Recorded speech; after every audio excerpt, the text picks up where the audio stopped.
बीरबल बहुत चतुर, बुद्धिमान और हाजिर जवाब था। उसकी प्रसिद्धि के चर्चे देश विदेश में थे। ईरान देश के बादशाह ने जब उसके चातुर्य की तारीफ सुनी तो उसने अकबर को बीरबल को कुछ दिनों के लिए उसके पास भिजवाने को संदेश भिजवाया। अकबर ने बहुमूल्य वस्त्राभूषणों की भेंट के साथ बीरबल को ईरान के लिए रवाना किया। ईरान की सीमा पर बीरबल का भव्य स्वागत किया गया। दूसरे दिन जब बीरबल बादशाह के दरबार में पहुंचा तो बादशाह ने भी उसकी आवभगत में कोई कसर न छोड़ी। अकबर द्वारा भेंट स्वरूप भेजे गए उपहार के लिए उसने धन्यवाद और कृतज्ञता प्रकट की। बीरबल ने ईरान के बादशाह को राजनीति के कई दाव पेच समझाए। बादशाह उसकी हर राय से सहमत हुए। जब ईरान से विदा होने का वक्त आया तो बादशाह ने अपने सभी दरबारियों के बीच हिंदुस्तानी वजीर से एक सवाल किया कि आपके राजा और मेरे बीच आप कैसे तुलना करते हैं। वजीर ने कहा, हमारा राजा दूज के चांद की तरह है और आप पूनम के पूर्ण चंद्रमा से सुंदर सुशील हैं। बीरबल के साथ आए अकबर के अन्य दरबारियों को मौका मिल गया। वह आपस में खुसर-फुसर करने लगे कि बीरबल ने ईरान के बादशाह के स्वागत सत्कार के आगे अपने राजा को नीचा दिखाया है। ईरान के बादशाह को तो पूनम का चांद बताया और अपने राजा को दूज का चांद। दूसरे दरबारी ने हाँ में हाँ मिलाते हुए कहा, हाँ तुम ठीक कहते हो, पूनम का चांद बहुत बड़ा और चमकीला होता है, जबकि दूज का चांद एक पतली सी रेखा की तरह है। बीरबल ने बादशाह अकबर को सरेआम अपमानित किया है, हमें इसकी खबर बादशाह को देनी ही चाहिए। तीसरे दरबारी ने अपना पक्ष रखा। जब बीरबल वापस अपने राजा के दरबार में लौटा तो राजा ने विस्तारपूर्वक वहां का सारा हालचाल पूछा। बीरबल की बातें सुनकर राजा बहुत खुश हुए और बोले, आपने हमारे दरबार की शोभा ईरान तक फैलाई, इसकी हमें बहुत खुशी है। साथ गए दरबारियों ने जब पूनम के चांद और दूज के चांद वाली बात राजा को बताई तो राजा इस पर बहुत नाराज हुआ। दूसरे दिन उसने बीरबल से पूछा, बीरबल, आपने मेरी तुलना पूनम के चांद से क्यों नहीं की? वजीर को सारा माजरा समझ में आ गया। वह बोला, हुजूर, आप दूज के चांद की तरह हमेशा अपने पराक्रम, कीर्ति और साम्राज्य को दिन दूना रात चौगुना बढ़ा रहे हैं। इसलिए मैंने आपकी प्रशंसा की में दूज के चांद की उपाधि दी। ईरान के बादशाह को पूनम का चांद इसलिए कहा क्योंकि पूनम चंद हर रोज घटा जाता है, सिमटता जाता है। अमावस की रात तो वह बिल्कुल ही नहीं निकलता। आपको दूज का चांद बताकर मैंने अपने राजा की महानता का बखान किया है। दूज का चांद सबको प्रिय होता है, सभी उसके दर्शन करते हैं। पूनम का चांद तो एक दिन चमकता है और दूज का चांद पूरे पखवाड़े तक चमकता है। आप खुद फैसला करें कि दूज का चांद ज्येष्ठ है या पूनम का। राजा ने कहा, हाँ दूज का चांद। बीरबल की बात सुनकर राजा खुश हुआ। उसने चुगलखोरों की जमकर खबर ली। राजा ने उसे इनाम देकर सम्मानित किया। कहानी 2। एक बार की बात है, मुगल दरबार में बादशाह अकबर अपने दरबारियों के साथ किसी मुद्दे पर चर्चा कर रहे थे। उसी समय वहां एक किसान अपनी फरियाद लेकर आया और बोला, महाराज न्याय करो, मुझे इंसाफ चाहिए। यह सुनकर बादशाह अकबर बोले, क्या हुआ? तुम्हारे साथ किसने अन्याय किया? किसान बताने लगा, महाराज मैं एक गरीब किसान हूँ। कुछ समय पहले मेरी पत्नी का निधन हो गया और अब मैं अकेला रहता हूँ। मेरा मन बहुत बेचैन रहता था। इसलिए मैं एक दिन काजी साहब के पास गया और उन्हें मन को शांत करने का उपाय बताने को कहा। उन्होंने मुझे कुछ दिनों के लिए यहाँ से काफी दूर स्थित एक दरगाह में जाने के लिए कहा। उनकी यह बात मुझे बहुत अच्छी लगी और मैं दरगाह जाने के लिए तैयार हो गया। लेकिन फिर मुझे चिंता सताने लगी कि मेरे जाने के बाद मेरे इतनी मेहनत से कमाए हुए सोने के सिक्कों का क्या होगा? कहीं वे चोरी हो गए तो मैं तो बर्बाद हो जाऊंगा।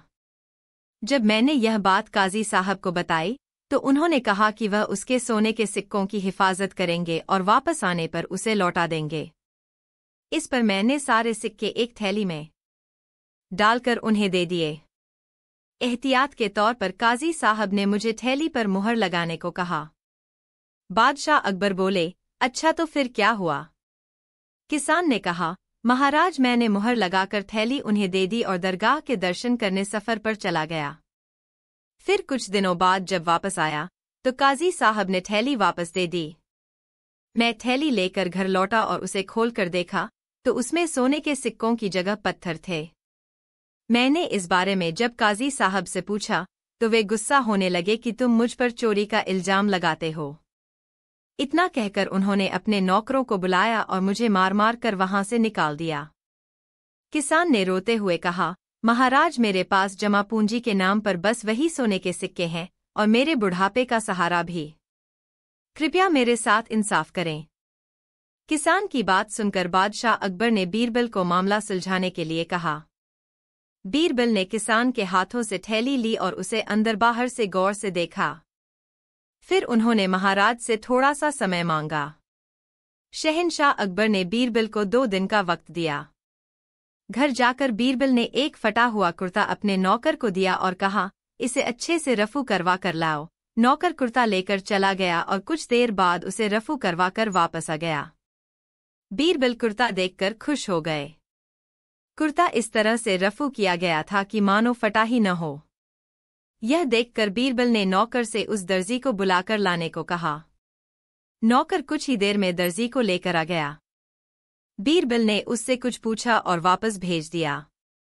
अगले दिन बीरबल दरबार पहुंचे और सैनिक से काजी व किसान दोनों को दरबार में लेकर आने का आदेश दिया।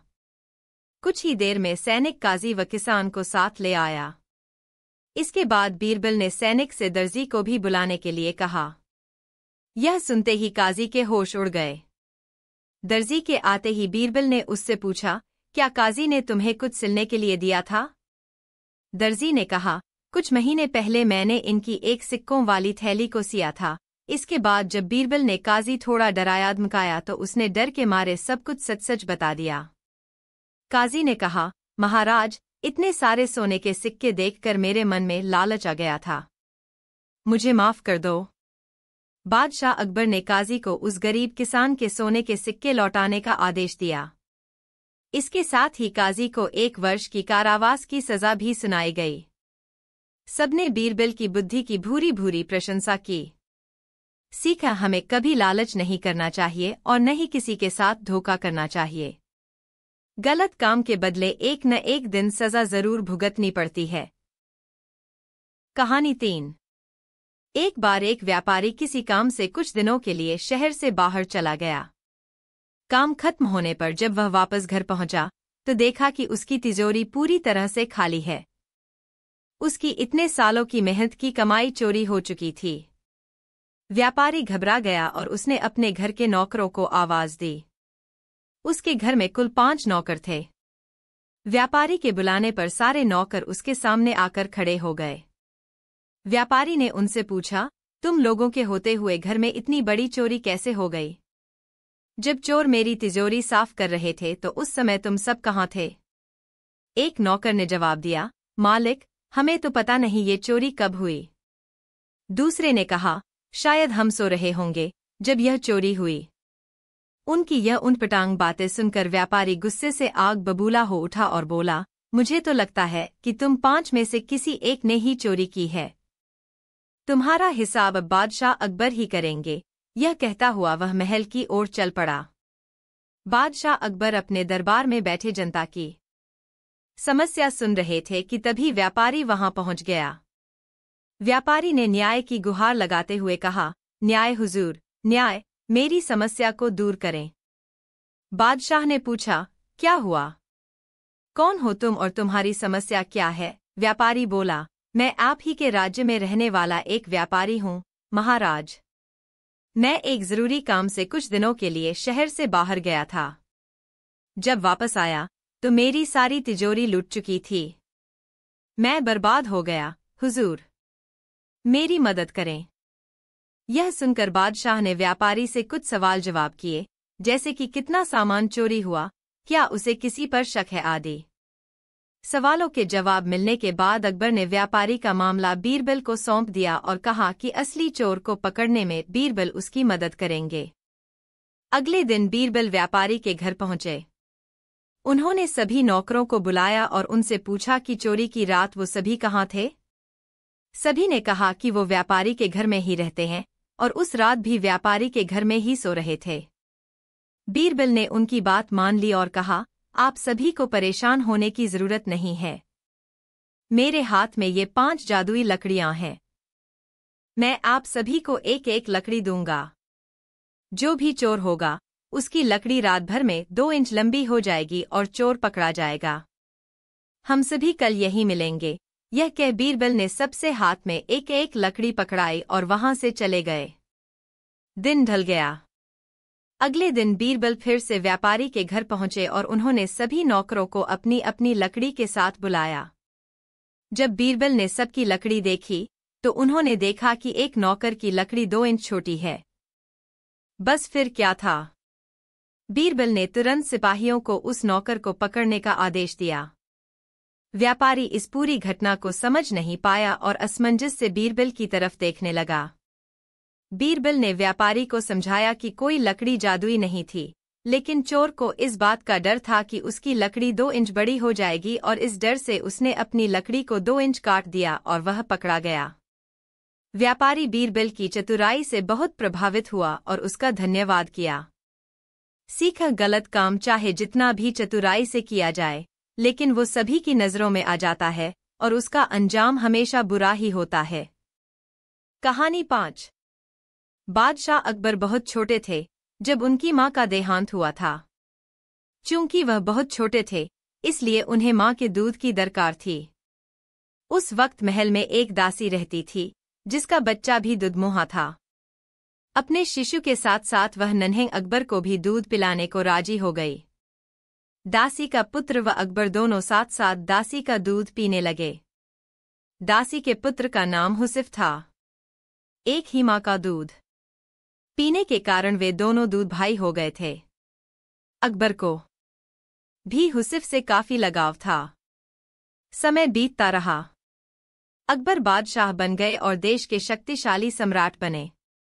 लेकिन हुसिफ एक मामूली दरबारी भी न बन पाया। उसकी मित्रता जुआरियों और आवारा किस्म के लोगों के साथ थी। दिन भर वह अपने दोस्तों के साथ जुए में पैसा उड़ाता। एक समय ऐसा भी आया जब हुसिफ के पास 2 वक्त के खाने के लिए भी कुछ नहीं था। उसके कुछ करीबी लोगों ने उसे बादशाह के पास जाने की सलाह दी। हुसिफ ने बादशाह अकबर के पास जाने की तैयारी शुरू कर दी। हुसिफ के दरबार में पहुंचते ही बादशाह ने उसे ऐसे गले लगाया जैसे उसका सगा भाई ही हो। लंबे अरसे बाद हुसिफ को देख बादशाह बहुत खुश थे। उन्होंने उसकी हर संभव सहायता करनी चाहिए। अकबर ने हुसिफ को अपने दरबार में नौकरी दे दी, रहने के लिए बड़ा मकान, नौकर चाकर, घोड़ा गाड़ी भी दी। अपने निजी खर्च के लिए एक मोटी रकम हर महीने उसको मिलती थी। हुसिफ की जिंदगी अमन चैन से गुजरने लगी। उसे किसी चीज की कोई कमी नहीं थी। एक दिन बादशाह ने हुसिफ को बुलाया और कहा, मैंने अपनी तरफ से तुम्हें हर सुख सुविधा देने का प्रयास किया है, लेकिन अगर तुम्हारी कोई और इच्छा हो तो बेझिझक बताना। तुम्हारी मदद करके मुझे बेहद खुशी होगी। हुसिफ ने कहा, बादशाह सलामत, आपने अब तक जितना दिया है, शाही जीवन बिताने के लिए पर्याप्त है। आपने मुझे इज्जत बख्शी, सिर उठाकर चलने की हैसियत दी। मुझसे ज्यादा खुश और कौन होगा। मेरे लिए यह भी फक्र की बात है कि देश का सम्राट मुझे अपना भाई मानता है। इसके अलावा और क्या चाहिए मुझे, कहते हुए उसने सिर खुजाया। उसके होठों पर एहसान भरी मुस्कान थी, लेकिन लगता था उसे कुछ और भी चाहिए था। वह बोला, बादशाह सलामत, मेरा मन है कि मैं बीरबल जैसे बुद्धिमान व योग्य व्यक्ति के साथ रहूं।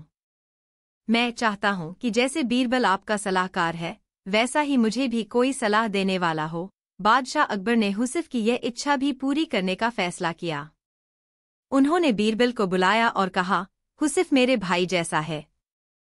मैंने उसे जीवन के सभी ऐशो आराम उपलब्ध करा दिए हैं, लेकिन अब वह तुम्हारे जैसा योग्य सलाहकार चाहता है।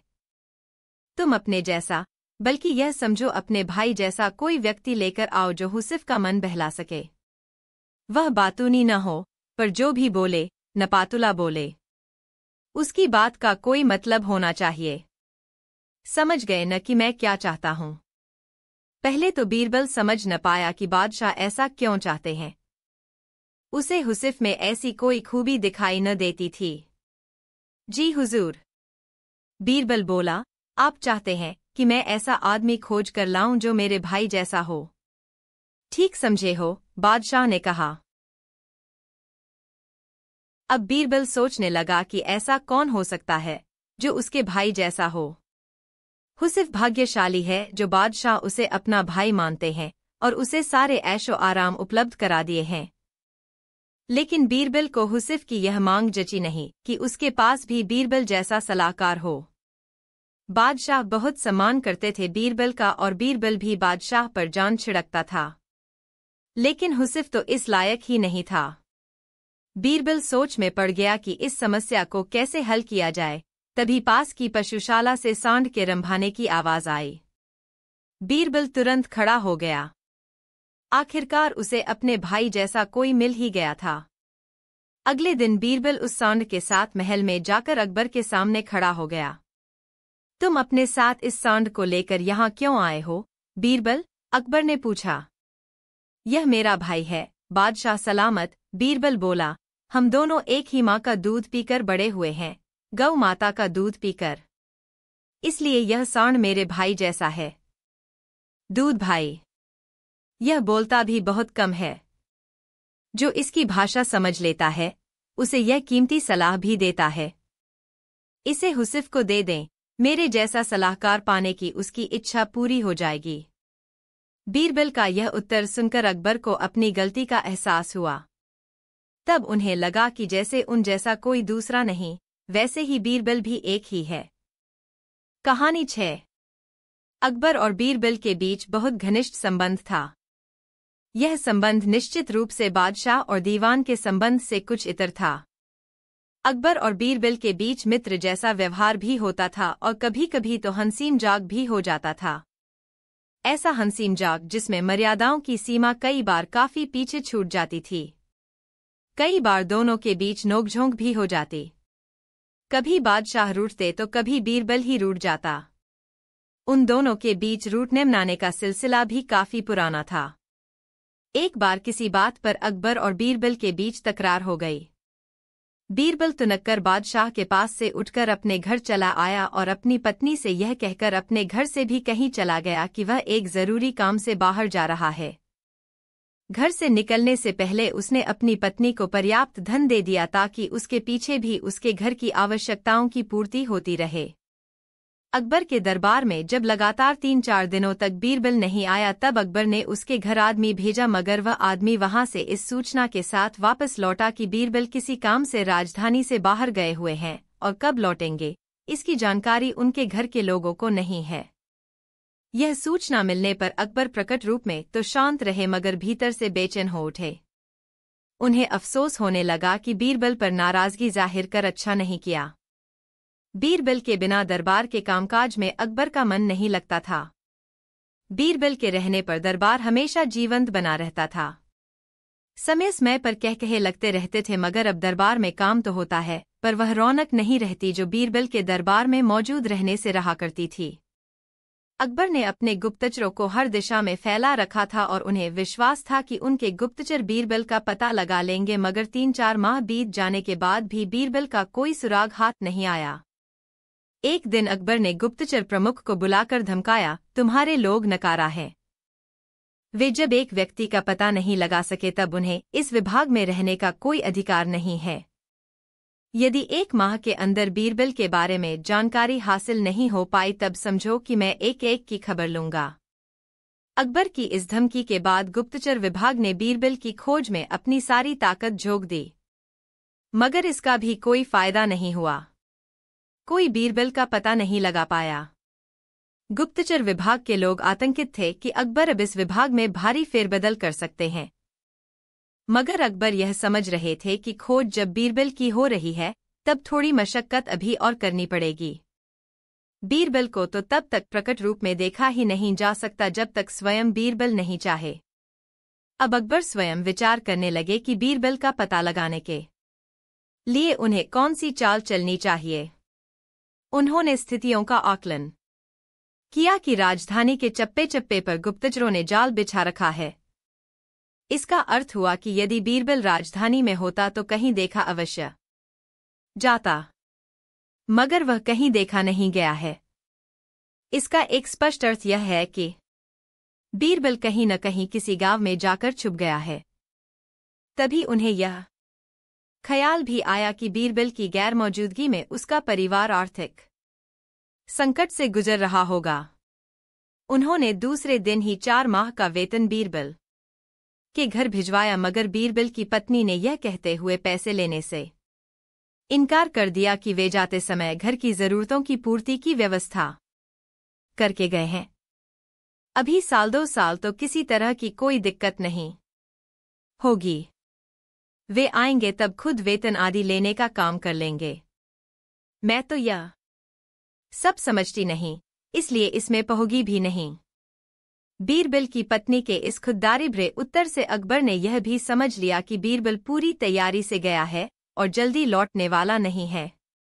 अब उन्हें यह चिंता सताने लगी कि यदि बीरबल नहीं लौटा तो क्या होगा।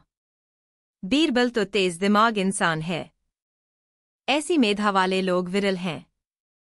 वह जहां जाएगा उसे चाहने और सम्मान देने वाले लोग मिल जाएंगे और उसकी जरूरतों की पूर्ति होती रहेगी। लेकिन दिल्ली दरबार में उसकी कमी की भरपाई हो जाए, यह मुश्किल है। यह विचार आते ही अकबर कुछ बेचैन हो गए। तभी उन्हें याद आया कि बीरबल बेतुकी और उटपटांग बातों का बेतुका और उटपटांग जवाब देने में रुचि रखने वाला इंसान है और वह इस मामले में बादशाह को भी नहीं बख्शता है। बस अकबर को बीरबल की तलाश के लिए एक नया सूत्र मिल गया और वह एक उटपटांग बात सोचने में व्यस्त हो गए। दिल्ली दरबार, राजधानी, कस्बों और गांवों में बस एक ही चर्चा हो रही थी कि बादशाह अकबर का दिमाग फिर गया है, वरना वे ऐसी बेतुकी और उटपटांग मुनादी नहीं करवा रहे होते। भला कुएं का भी विवाह होता है, भला कुओं को भी आमंत्रण भेजा जाता है और भला यह भी उम्मीद की जा सकती है कि कस्बे और गांवों के कुएं अपने मालिकों के साथ कुएं के विवाह में शामिल हों। ऐसा तो कभी किसी ने सुना नहीं था। आखिर बादशाह को यह क्या हो गया है? कैसी सनक उन पर सवार हो गई है? दरअसल बादशाह अकबर के आदेश पर राजधानी के आसपास और दूर दराज के कस्बों एवं गांवों में मुनादी कराई जा रही थी। सावन पूर्णिमा के दिन शुभ मुहूर्त में शाही कुएं का विवाह होना तय हुआ है। इस विवाह में शिरकत करने का आमंत्रण बादशाह अकबर की सल्तनत में बसने वाले सभी गांव, कस्बों और शहरों के कुओं को दिया जाता है कि वे अपने मालिकों के साथ शाही कुएं के विवाह में शामिल हों। विवाह में शामिल होने वाले कुएं के मालिक को 1,000 स्वर्ण मुद्राएं भेंट में दी जाएंगी। कुआं रखते हुए भी जो भूस्वामी इस विवाह में कुओं के साथ शिरकत नहीं करेगा, उन्हें अपने कुओं के लिए अलग से शाही खजाने में शुल्क जमा करके रसीद लेनी होगी, नहीं तो वे दंड के भागी बनेंगे। मुनादी में आमंत्रण भी था और ठंडी धमकी भी। जिसने भी मुनादी सुनी वही सकते में आ गया। जिनके खेतों या दरवाजे पर कुएं थे, उनके तो डर के मारे हाथ पैर फूलने लगे। किसी ने इससे पहले नहीं सुना था कि कुएं के लिए भी शाही खजाने में रकम भरना पड़ेगा। लेकिन अब स्थिति विचित्र थी, या तो कुएं को शाही कुएं के विवाह में लेकर जाओ या शुल्क भरो।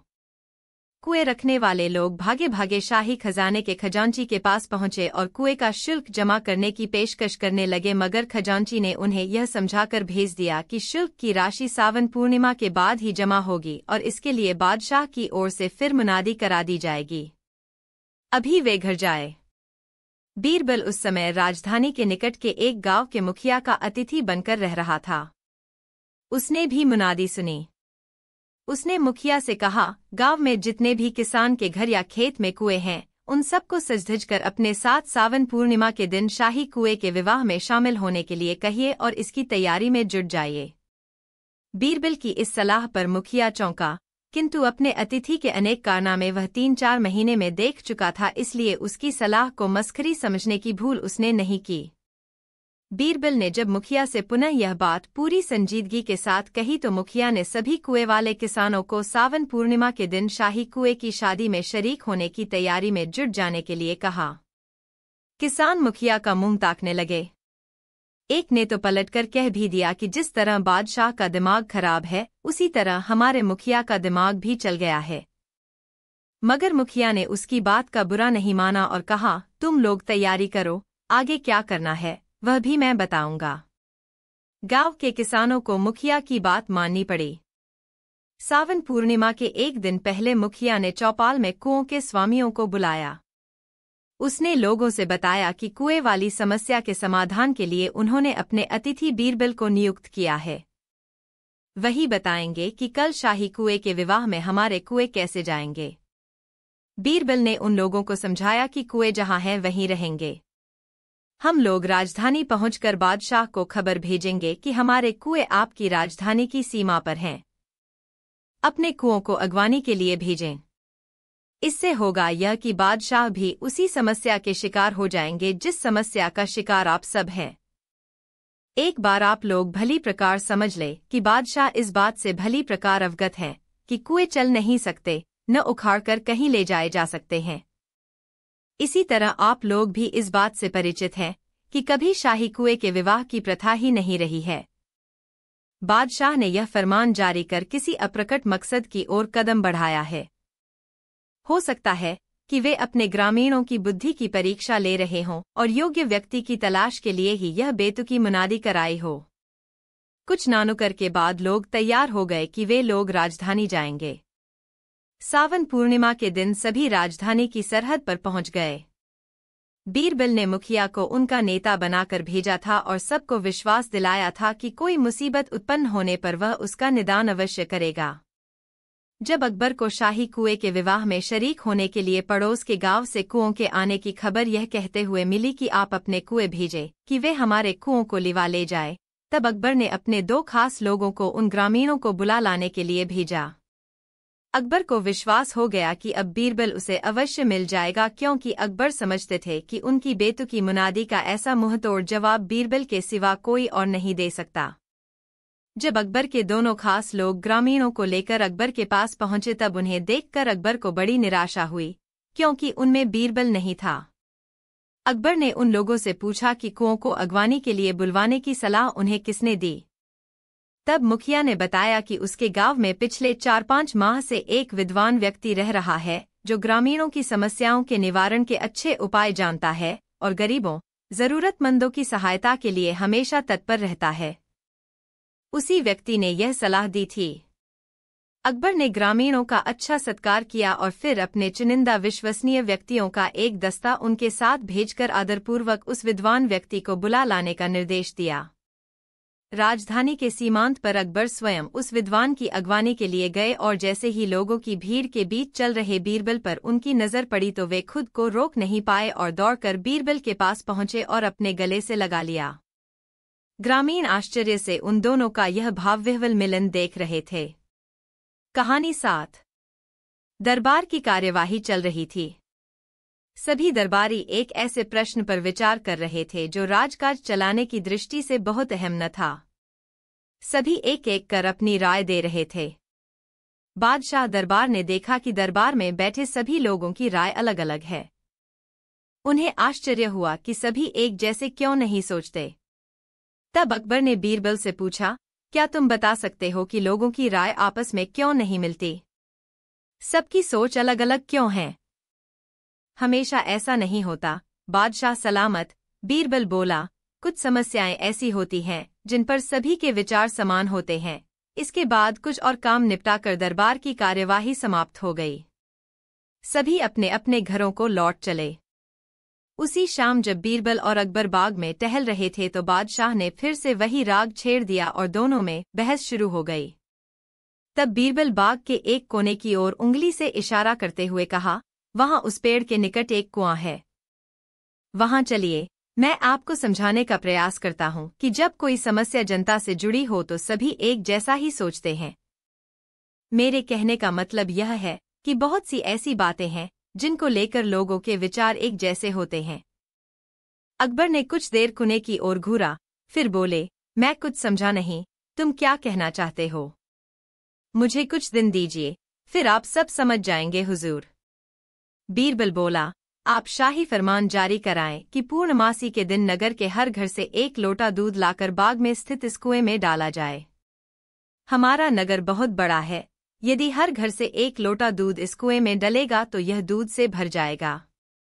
बीरबल की यह बात सुन अकबर ठहाका लगाकर हंस पड़े। फिर उन्होंने बीरबल के कहेनुसार फरमान जारी कर दिया। शहर भर में मुनादी करवा दी गई कि आने वाली पूर्णमासी के दिन हर घर से एक लोटा दूध लाकर शाही बाग के कुएं में डाला जाए और ऐसा न करने वाले को सजा भुगतनी होगी। तय दिन बाग के बाहर लोगों की कतार लग गई।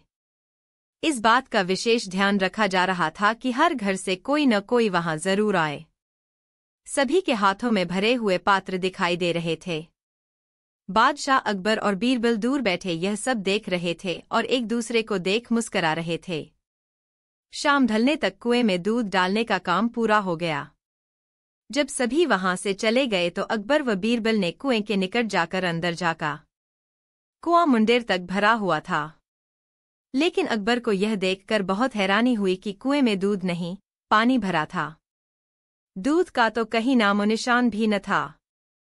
अकबर ने हैरानी से बीरबल की ओर देखा और पूछा, यह सब क्या है बीरबल? शाही फरमान तो कुएं में दूध डालने का जारी हुआ था, यह पानी कहाँ से आया? लोगों ने दूध क्यों नहीं डाला? बीरबल एक जोरदार ठहाका लगाता हुआ बोला, यही तो मैं सिद्ध करना चाहता था हुजूर। मैंने कहा था आपसे कि बहुत सी ऐसी बातें होती हैं जिस पर लोग एक जैसा सोचते हैं, और यह भी एक ऐसा ही मौका था। लोग कीमती दूध बर्बाद करने को तैयार न थे। वे जानते थे कि कुएं में दूध डालना व्यर्थ है, इससे उन्हें कुछ मिलने वाला नहीं था। इसलिए यह सोचकर कि किसी को क्या पता चलेगा, सभी पानी से भरे बर्तन ले आए और कुएं में उड़ेल दिए। नतीजा, कुआं दूध के बजाय पानी से भर गया। बीरबल की चतुराई देख अकबर ने उसकी पीठ थपथपाई। बीरबल ने सिद्ध कर दिखाया था कि कभी कभी लोग एक जैसा भी सोचते हैं। कहानी 8। एक दिन बीरबल दरबार में काफी देर से पहुंचा। जब बादशाह ने देरी का कारण पूछा तो वह बोला, हुजूर, आज जब मैं आने लगा तो मेरे बच्चे जोर जोर से रोने लगे कि आज मैं दरबार न जाऊं। बड़ी मुश्किल से उन्हें समझाया कि मेरा दरबार में हाजिर होना कितना जरूरी है। बस इसी में थोड़ा समय लग गया और आने में भी देर हो गई। बीरबल के जवाब से बादशाह को तसल्ली नहीं हुई। उन्हें लगा कि बीरबल बहाने बना रहा है। बीरबल, मैं तुम्हारी बात से सहमत नहीं हूं। किसी भी बच्चे को समझाना इतना मुश्किल नहीं होता जितना तुमने बताया है। इसमें इतनी देर तो लग ही नहीं सकती। बीरबल हंसता हुआ बोला, हुजूर, बच्चे को डांटना फटकारना तो बहुत आसान है, लेकिन किसी बात को विस्तार से समझा पाना बहुत मुश्किल। अकबर बोले, मूर्खी जैसी बात मत करो। मेरे पास कोई बच्चा लेकर आओ, मैं तुम्हें दिखाता हूं कि बच्चों को समझाना कितना आसान काम है। ठीक है जहांपना, बीरबल बोला, मैं खुद ही बच्चा बन जाता हूं और वैसा ही व्यवहार करता हूं। तब आप एक पिता की तरह मुझे शांत करके दिखाएं। फिर बीरबल ने छोटे बच्चे की तरह बर्ताव करना शुरू कर दिया। उसने तरह तरह के मुंह बनाकर अकबर को चिढ़ाया और एक छोटे बच्चे की तरह दरबार में यहाँ वहाँ उछलने कूदने लगा। उसने अपनी पगड़ी जमीन पर फेंक दी और जाकर अकबर की गोद में बैठ गया और लगा उनकी मूंछों से छेड़खानी करने। बादशाह कहते ही रह गए, नहीं नहीं मेरे बच्चे, ऐसा मत करो, तुम तो अच्छे बच्चे हो ना। सुनकर बीरबल ने जोर जोर से चिल्लाना शुरू कर दिया। तब अकबर ने कुछ मिठाइयां लाने का आदेश दिया, लेकिन बीरबल जोर जोर से चिल्लाता ही रहा। अब बादशाह परेशान हो गए, लेकिन उन्होंने धैर्य बनाए रखा। वह बोले, बेटा, खिलौनों से खेलोगे? देखो कितने सुंदर खिलौने हैं। बीरबल रोता हुआ बोला, नहीं, मैं तो गन्ना खाऊंगा। अकबर मुस्कराए और गन्ना लाने का आदेश दिया। थोड़ी ही देर में एक सैनिक कुछ गन्ने लेकर आ गया, लेकिन बीरबल का रोना नहीं थमा। वह बोला, मुझे बड़ा गन्ना नहीं चाहिए, छोटे छोटे टुकड़े में कटा गन्ना दो। अकबर ने एक सैनिक को बुलाकर कहा कि वह एक गन्ने के छोटे छोटे टुकड़े कर दे। यह देखकर बीरबल और जोर से रोता हुआ बोला, नहीं, सैनिक गन्ना नहीं काटेगा, आप खुद काटो। इस पर बादशाह का मिजाज बिगड़ गया। लेकिन उनके पास गन्ना काटने के सिवाय और कोई चारा न था। और करते भी क्या? खुद अपने ही बिछाए जाल में फंस गए थे वह। गन्ने के टुकड़े करने के बाद उन्हें बीरबल के सामने रखते हुए अकबर बोले, लो इसे खा लो बेटा। अब बीरबल ने बच्चे की भांति मचलते हुए कहा, नहीं मैं तो पूरा गन्ना ही खाऊंगा। बादशाह ने एक साबुत गन्ना उठाया और बीरबल को देते हुए बोले, ये लो पूरा गन्ना और रोना बंद करो। लेकिन बीरबल रोता हुआ ही बोला, नहीं, मुझे तो इन छोटे टुकड़ों से ही साबुत गन्ना बनाकर दो। कैसी अजीब बात करते हो तुम, यह भला कैसे संभव है? बादशाह का गुस्सा उनकी आवाज में साफ सुनाई दे रहा था। लेकिन बीरबल रोता ही रहा। बादशाह का धैर्य टूट गया और वे चिल्ला उठे, यदि तुमने रोना बंद नहीं किया तो बहुत मार पड़ेगी। अब बच्चे का अभिनय करता बीरबल उठ खड़ा हुआ और हंसता हुआ बोला, नहीं नहीं, मुझे मत मारो हुजूर। अब आपको पता चला कि बच्चे की बेतुकी जिद्दों को शांत करना कितना मुश्किल काम है। अब की बार अकबर बीरबल की बात से सहमत थे। वे बोले, तुम ठीक कहते हो बीरबल। रोते चिल्लाते जिद पर अड़े बच्चे को समझाना बच्चों का खेल नहीं। कहानी 9। बादशाह अकबर जंग में जाने की तैयारी कर रहे थे। फौज पूरी तरह तैयार थी। बादशाह भी अपने घोड़े पर सवार होकर आ गए। साथ में बीरबल भी था। बादशाह ने फौज को जंग के मैदान में कूच करने का निर्देश दिया। बादशाह आगे आगे थे, पीछे पीछे उनकी विशाल सेना चली आ रही थी। रास्ते में बादशाह को जिज्ञासा हुई और उन्होंने बीरबल से पूछा, क्या तुम बता सकते हो कि जंग में जीत किसकी होगी? हुजूर, इस सवाल का जवाब तो मैं जंग के बाद ही दूंगा, बीरबल ने कहा। कुछ देर बाद फौज जंग के मैदान में पहुंच गई।